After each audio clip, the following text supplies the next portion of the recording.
What's good, Audiotree lovers? It's me, Psalm 1, global hip-hop treasure and Michelin-starred yapper, back with another session, and today is Sunday, February 9th, 2025, and y'all know how it goes on YouTube. We love all of our subscribers, but we could always use a little more. More subs means more great bands gracing our studio. So go on and press that little button, and then follow Audiotree on platforms like Spotify so we can keep this train moving, all right? And let's get to the festivities, shall we? We are overjoyed to have the incomparable Samora Pinderhughes, an artist who works at the intersection of music, storytelling, and activism. An Emmy Award-winning composer, pianist, and vocalist, Samora blends jazz, hip-hop, and experimental elements into a strikingly personal statement, and we can't wait to dive right in today. So please welcome, ladies, and gentlemen, Samora Pinderhughes.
built a castle out of dreams and pretty scenes. I woke up and it was missing. It wasn't real.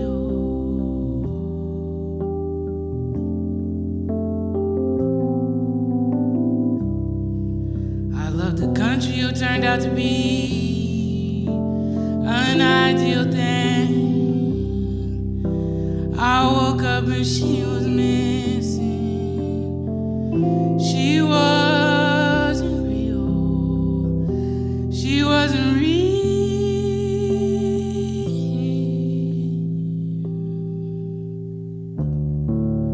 I've been saying things I don't believe. I'm doing things that just ain't me. Or is it me? Knowing that this can't continue, but I keep on living the same way. I dreamt of a future that's so far ahead.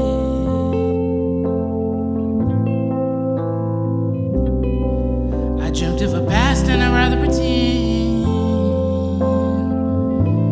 It isn't real. It can't be real. A version of self that erases the mirror. I change my appearance and go out for dinner with people that hurt to be noticed, and they talk just alike, and they argue for thrills. It's never too real.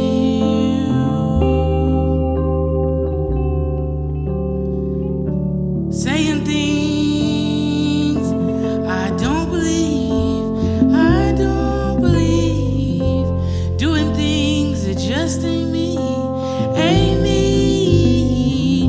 Slipping on my independence, so real, but I keep on living the same way. Well, you didn't know me then. wasn't nobody's friend. I wanted what all men want, to be in good company, to run around breaking things and never think about fixing.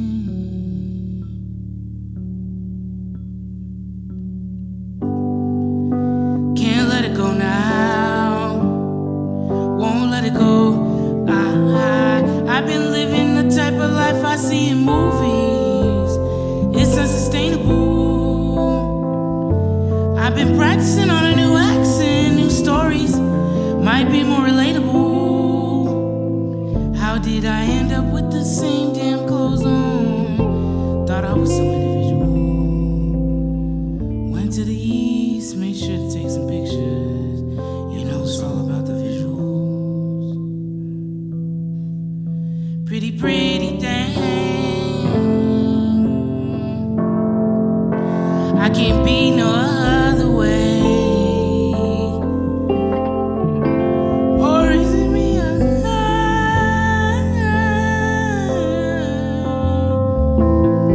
But I keep on living same way, saying things I don't believe. I don't believe, doing things that just ain't me, ain't me. Slipping on my independence, so real, but I keep on living the same way.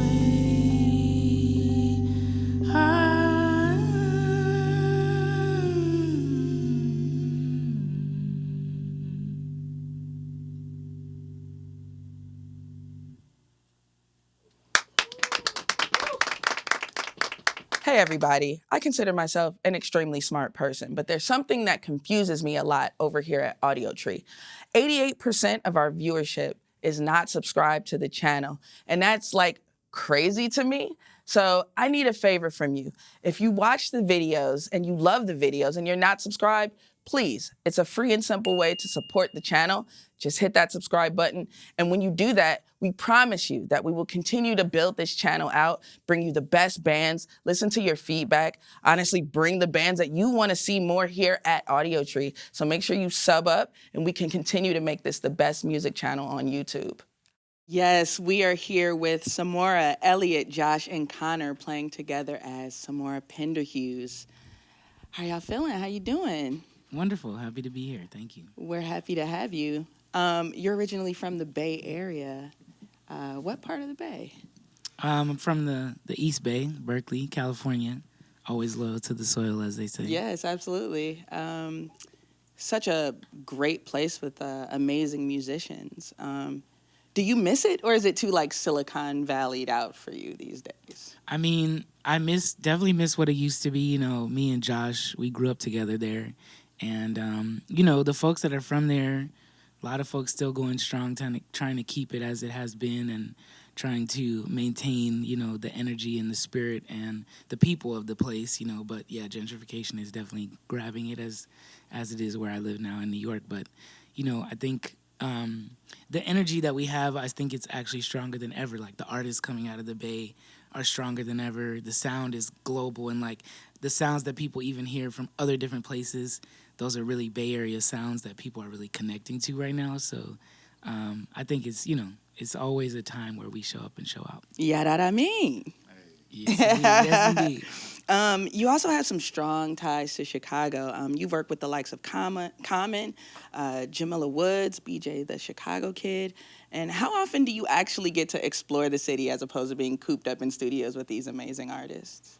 You know, yeah, I mean, I haven't yet spent so much time here, but as you said, I mean, I feel a kinship definitely with the artists from here and also with the city. I think in general, you know, the Bay, in Chicago, there's a connection there, deep connection. Mm-hmm. And there's so many artists I love from here, not just in music, but also in the visual arts world and certainly in the organizing world. You know, a lot of people doing incredible, you know, works of transformation of society.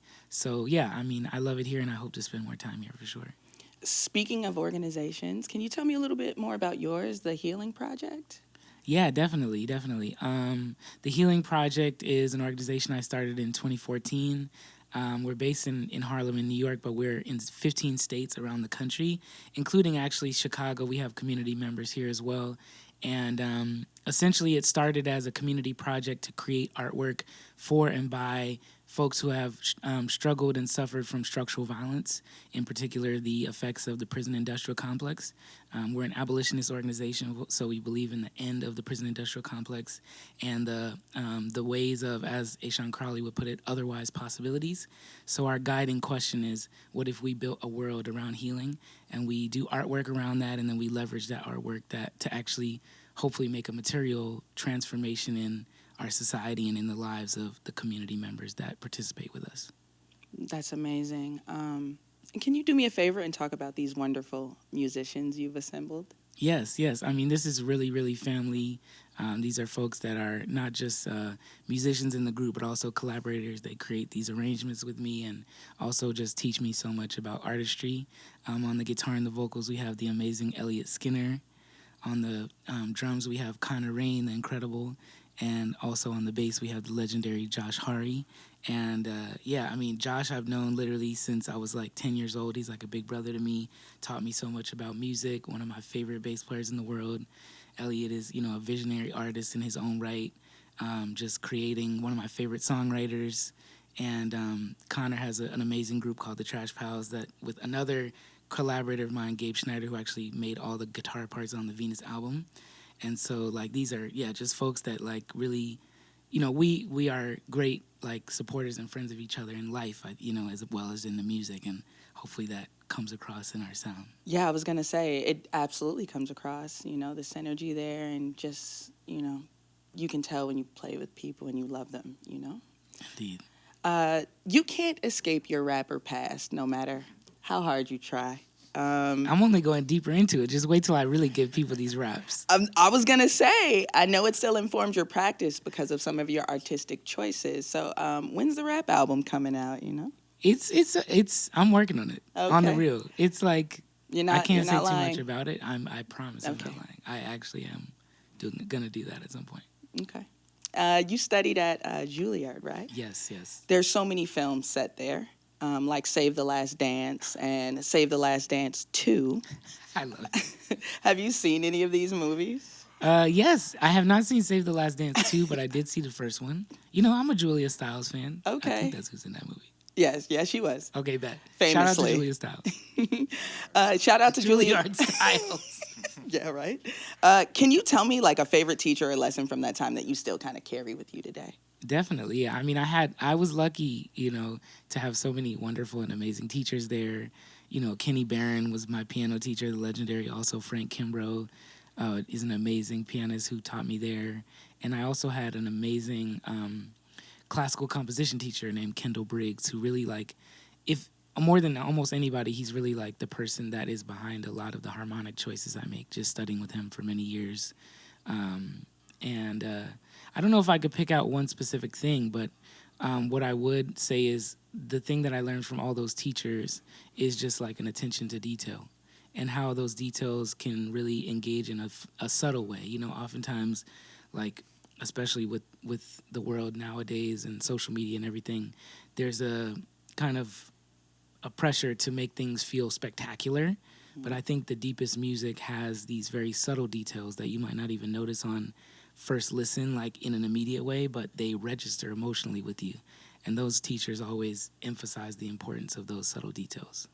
That's a beautiful lesson because those little subtle details can really just make or break the whole composition, no matter what it is. So, yeah, let's get back into the music. I'm excited to hear more.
my downfall.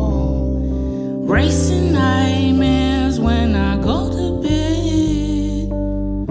Hastening my downfall. Battling with Hades, he won't let me rest. Trying to cause my downfall. Mental tell me daily it's just a test. I won't let that ground fall under me.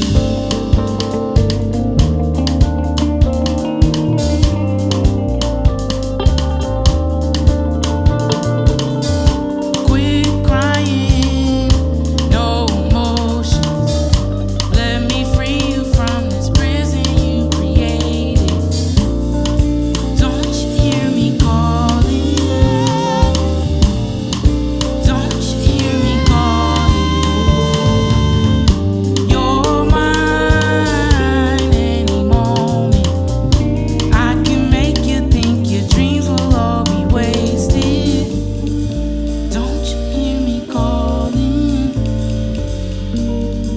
Don't you see the coffin? I've been dancing real close with the edge, and it'll be my downfall. Racing nightmares when I go to bed. Hastening my downfall. Battling with Hades, he won't let me rest. Trying to cause my downfall. Mental tell me daily it's just a test. I won't let that ground fall under me. Let that girl make you feel like you're nothing. Let that boy go ahead and push your buttons. I could put an end to all your running. I could put an end to all discussions. You got an illness, I could cure it. Feel underwater, I'm the surface. It's hard work being a person. This hardship is so immersive. I resist this illness, I can't stand the stillness. It's prison and pilgrims, they raided and pillaged. Without my permission, they handed me poison. But I kept my vision, and I won't let you take this life away. Mental tell me daily it's just a test. I won't let that ground fall under me.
Sometimes I doubt that I'm enough for you, even after you said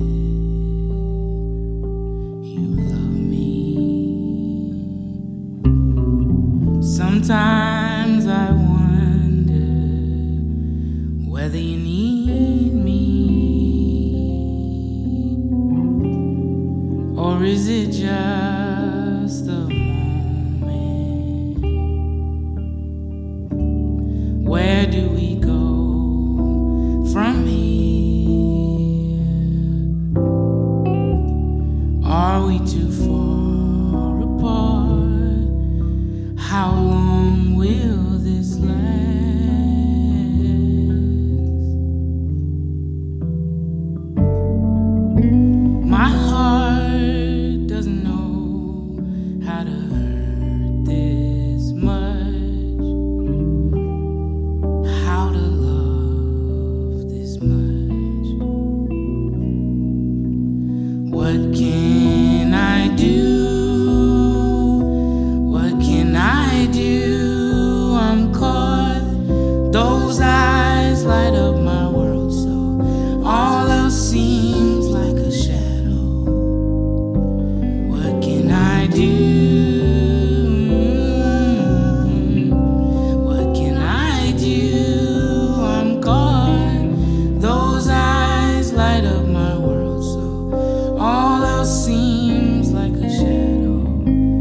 My heart doesn't know how to hurt this much, how to lie this much. What can I do? What can I do? I'm caught. Those eyes light up my world, so all else seems like a shadow. What can I do? What can I do? I'm caught. Those eyes light up my world, so all else seems like a shadow.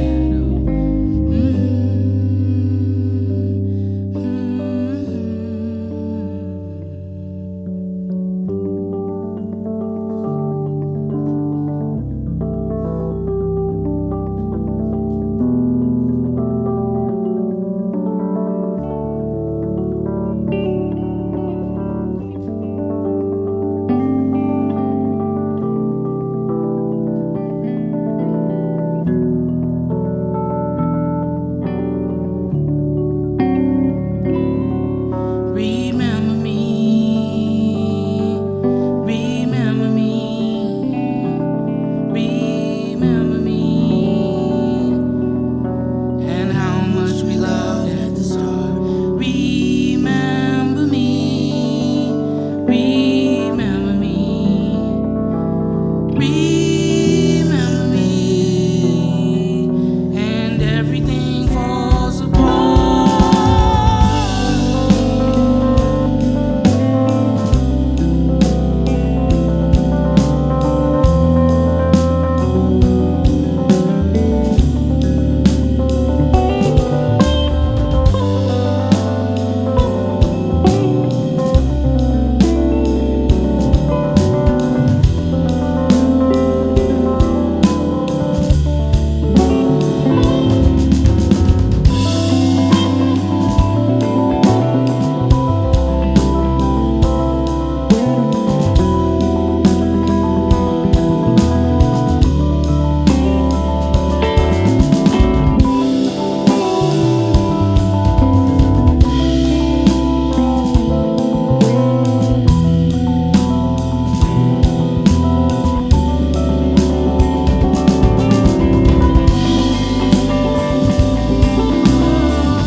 We just heard WCID, a sweet little ditty by none other than Samora Pinderhughes. Y'all are playing my jams today, so Wonderful. especially Slow Time. It's so chaotic and smooth in like the best way. You're finishing up a run here in Chicago recently, currently. How have audiences been responding to your latest material? I mean, it's been beautiful. Yeah, I mean, we just played the Chicago show yesterday, and I think something I've really observed in this year of 2025 with everything that's going on is that people are really grateful for gathering places, particularly in physical space together. There's definitely like been an energy of togetherness and a vulnerability that people are showing up with that, it really lends itself to this music, I think. And it's felt very communal in the space. And so I've been really grateful for that, for people's kind of intentions in the space to be so clear. And, I think we're all in need of these spaces of both quiet and loud resistance in these moments together. So, yeah, it's been great. Absolutely. Has any of their feedback influenced your own perspective on the album, like after the fact? That's a great question. I'm sure it has. I haven't thought about it concretely, but I will say that certainly the live versions that we do are so different from the record, and the intention is so different from the record that I really do we do change things on the fly depending on the show and how people respond. It's like they are almost the other member of our band, And so I don't know if I can point to a specific detail, but I certainly think that, the songs are elastic depending on the energy we get that evening. I'll put it that way, And so I think I'm learning from the audience in real time if I'm doing my job right. Nice. And because of your pen, I would imagine some fans think you have all the answers. How do you respond to that? I'm sure some of those after show conversations might get a little heavy. Yeah, I mean, it's interesting you say that because Elliot and I talk a lot about how many of our songs are guided by questions. Yeah. We really share that in common, and I think a lot of great songwriters feel that way, and people that we are inspired by and that we try to emulate and guide us. Certainly folks when I think of a Bob Marley or, the core songs, Curtis Mayfield, those songs are guided by deep questions. And so, I think so far my experience honestly has been that folks are understanding of that, and I think that's part of what they find in the music, that it gives them that allowance to explore that.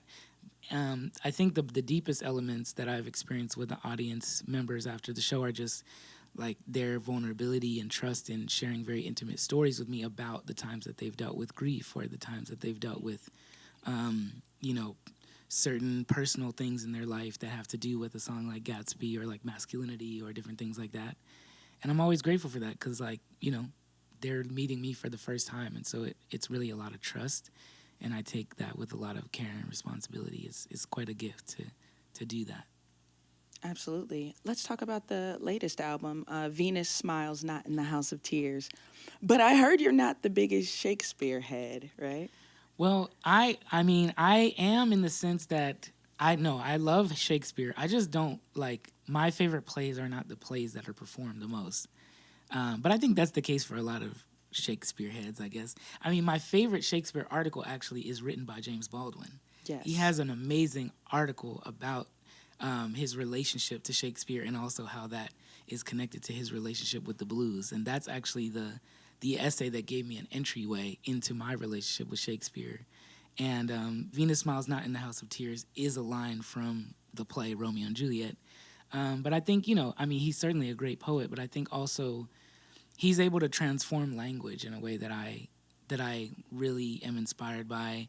And, this language does not belong to us. It's taught to us, and we each have our own relationships to it that are mediated both by what, things that we are not in control of as far as it being the colonizer's language, et cetera.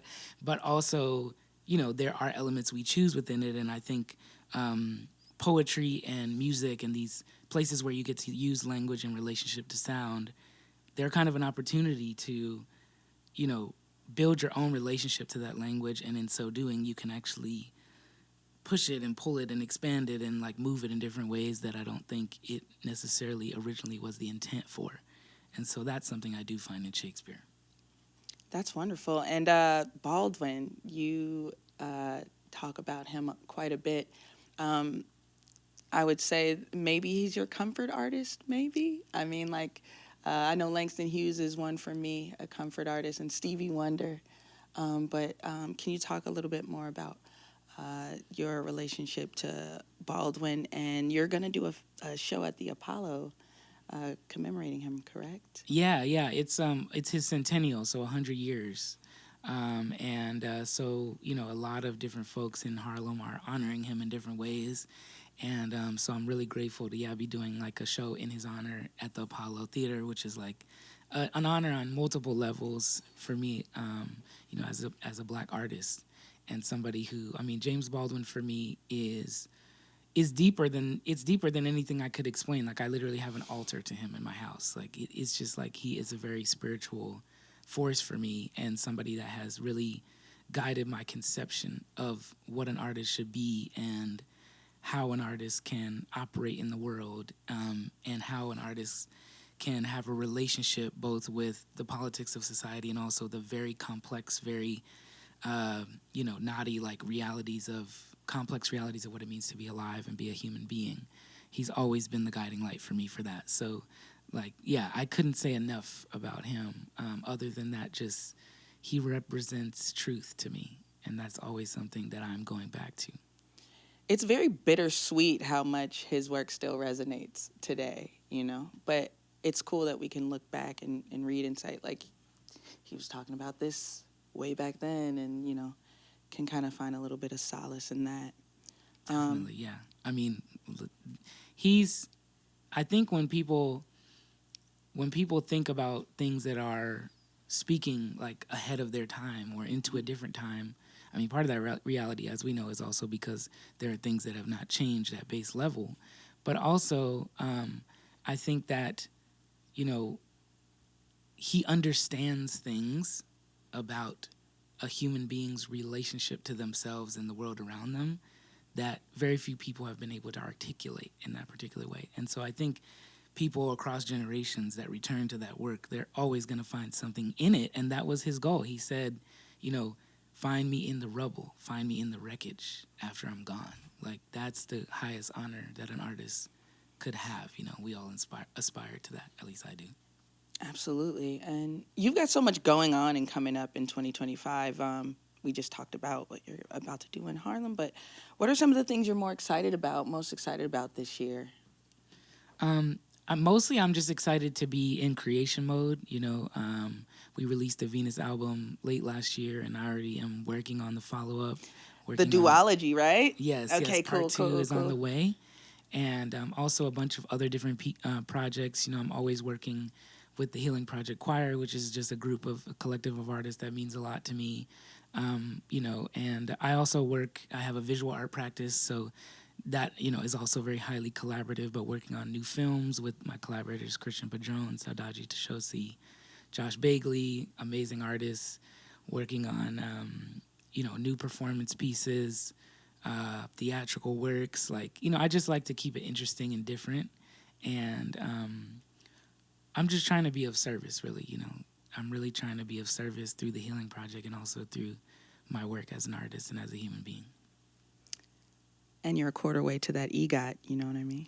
Oh, yeah. Well, I'm just kidding. I appreciate it. Yeah, listen, you keep working and you never know, man. Let's get back into it. I'm trying to be like Pulitzer Kenny, though. I'm trying to get that. Listen, we don't have enough time to talk about KDOT, okay? All right? But thank you so much. And you're very inspiring, and everyone in this room, I can feel the energy, and thank you so much. We're grateful for you. Thank you so much for having us. Yeah. You and the whole team. Let's get back into it. The last song we're going to do is a special piece that Elliot and I are going to sing together. And this is a piece that's dedicated to anybody that is moving through something that you can be frustrated that it doesn't feel like there's an end point. A lot of times we're taught to triumph over things when really the engagement and the intention has to be in the process itself. And so this goes out to everybody that needs that. It's called Process.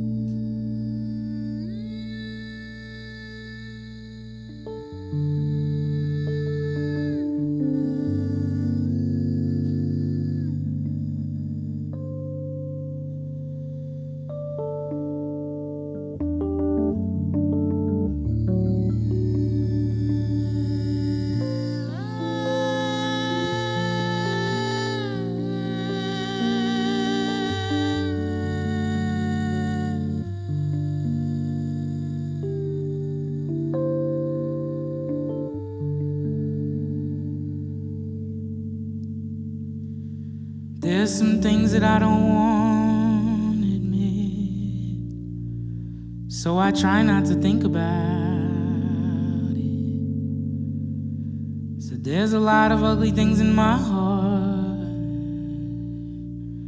I just hope to the Lord I don't slip. You feel me? Said there's some things that I don't want to admit, so I try not to think about it. There's a lot of ugly things in my heart. I just hope to the Lord I don't slip. I wonder what it's like to let it out, that part of me that I'm so afraid of. It holds on me and tosses me about. Doesn't seem to be something I get away from. Tell me, how do you name those well-kept secrets that you never say out loud? And why does the body see these demons but keep me from calling out? I guess I'll just say it's a process, one day at a time. There been weeks when I already lost it. But I came back every time.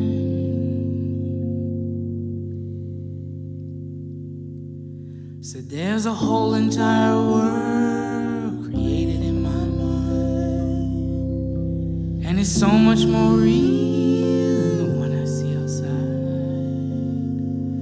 I've populated it with people.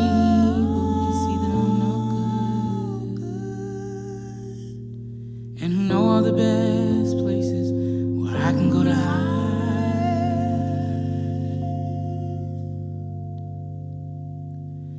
And I'm haunted by the ghost of my best friend who just left me to head to the next word. But I'd like to believe it's the West End with a room full of art and his best girl.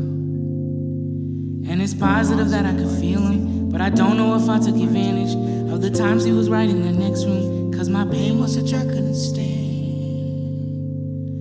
Tell me, how do you name those well-kept secrets that you never say out loud? And why does the body see these demons but keep me from calling out? I guess I'll just say it's a process, one day at a time.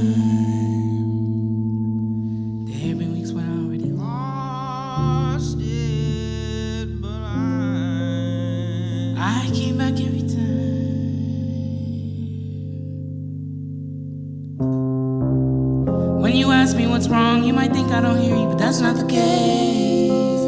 I just might not respond. I don't want to be near you, 'cause I'm so ashamed. I'll just keep the TV on and just let it wash over all of these many fears, and hope I wake up less weary tomorrow morning. And hope I wake up less weary tomorrow morning. Please God, hope I wake up less weary tomorrow morning.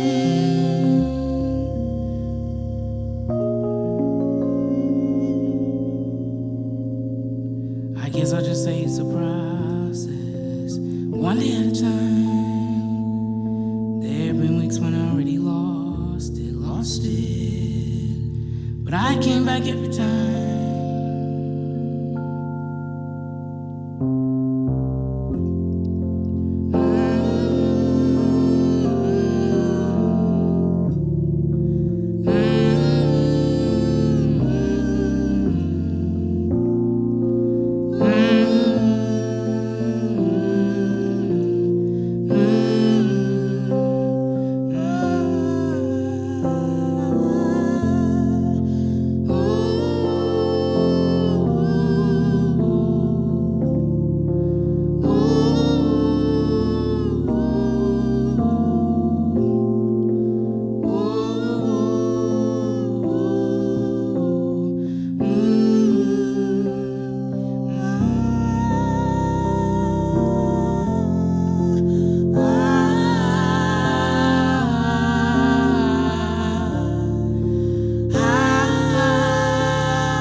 one day at a time. Lost it, process, one day at a time. There have been weeks when I already lost it, but I came back every time. Yes, I came back every time.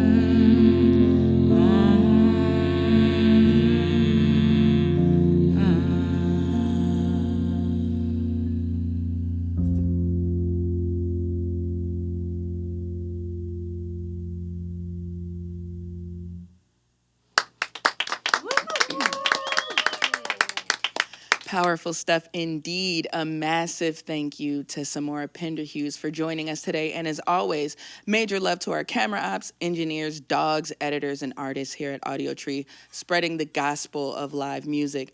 Please do yourself a favor and get Samora Pinderhughes concert tickets when you see them playing in your area. Immerse yourself in his powerful catalog and learn you something by tapping into the Healing Project.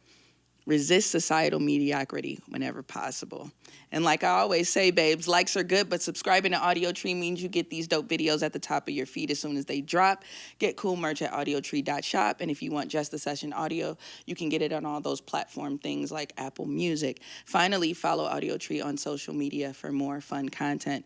This is Psalm 1 signing off. And remember, y'all, stay dangerous and drive safe. Please, please, and please. All right, see you next time. Peace.